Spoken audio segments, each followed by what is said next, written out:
Hey everybody, Brian Foote here, encouraging you to subscribe, follow the other links on this YouTube channel, and of course buy my book, which I think goes into a lot of this stuff in more detail. I want to talk to you today about a commonly used but commonly abused number out there that you'll hear a lot. It's called the metric EBITDA. Earnings before interest, taxes, depreciation, and amortization.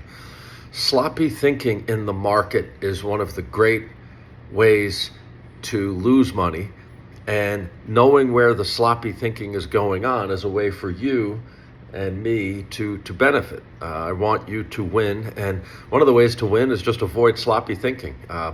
And what does that mean? EBITDA is a proxy, and it's a bad proxy for the cash flow that a company generates, right? Any of you who owns a business or is close to the management of a business, you understand that you can't bring EBITDA to a bank. You can only bring cash flow. And you can only bring cash flow after you've made the capital expenditures required to keep that business afloat.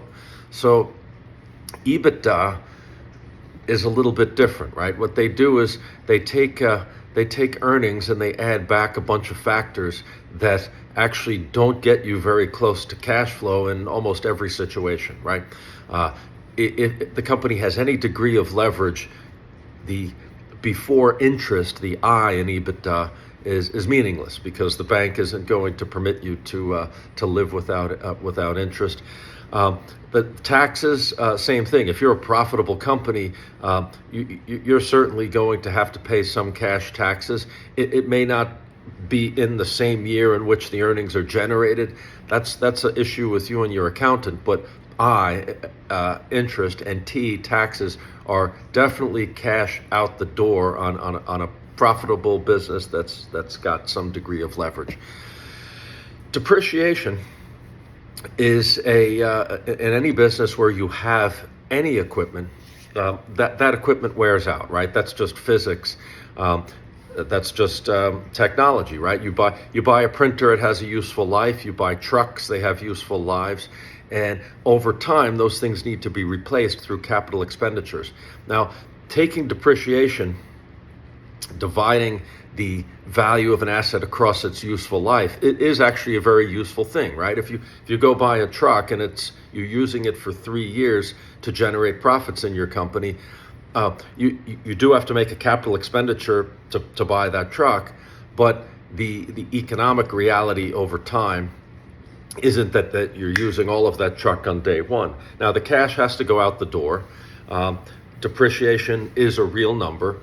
And so subtracting out depreciation is akin to saying, I didn't have to buy that truck, or I didn't have to buy that equipment. Now, if you're a software company, you may not have any equipment to depreciate at all. You may be using machines that you rent. That'll be taken care of in expenses to come up with your software. But that gets us to the next piece, amortization, right? Amortization of the expenses that you capitalize to create some kind of intellectual property, that software. It used to be, even when you made an acquisition, you would have to amortize over time. That there was a real cost outlaid in the past, and therefore the amortization cost is an economic reality that we talk about in more detail in the book and in the courses that I'll be offering. But if you look before interest, taxes, depreciation, amortization, the first two absolutely are cash costs, right? There's no bank in the world that's going to lend you money that's not going to take a piece of interest from you. And there's no tax regime that isn't going to want a piece of your profits. So be careful there. And again, any capital intensive business is going to have true capital expenditures, which is what depreciation is trying to model. Why did they come up with this number? I mean, Charlie Munger calls it BS, in colorful terms. EBITDA is BS accounting. And in many respects, we do see it used to obfuscate the truth, right? The genesis of it was investment bankers going and trying to normalize companies across a business and say, okay, depending on different factors, interest and taxes may be a different number, and some companies aren't levered at all. But it was perverted by people who want to maybe overvalue companies or just have a shortcut. I mean, there's good shortcuts and bad shortcuts. I think this comes under the category of a bad shortcut. If you see EBITDA, I encourage you to go and explore what true cash numbers are, and that's in the cash flow statement.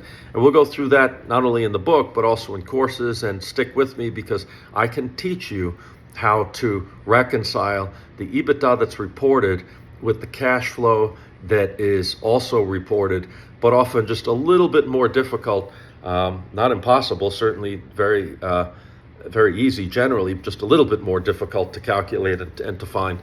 But it's as simple as turning a page often in your 10K. More later. Again, like, subscribe, follow me, and get the book. Love to see you in one of our courses, and have a great day.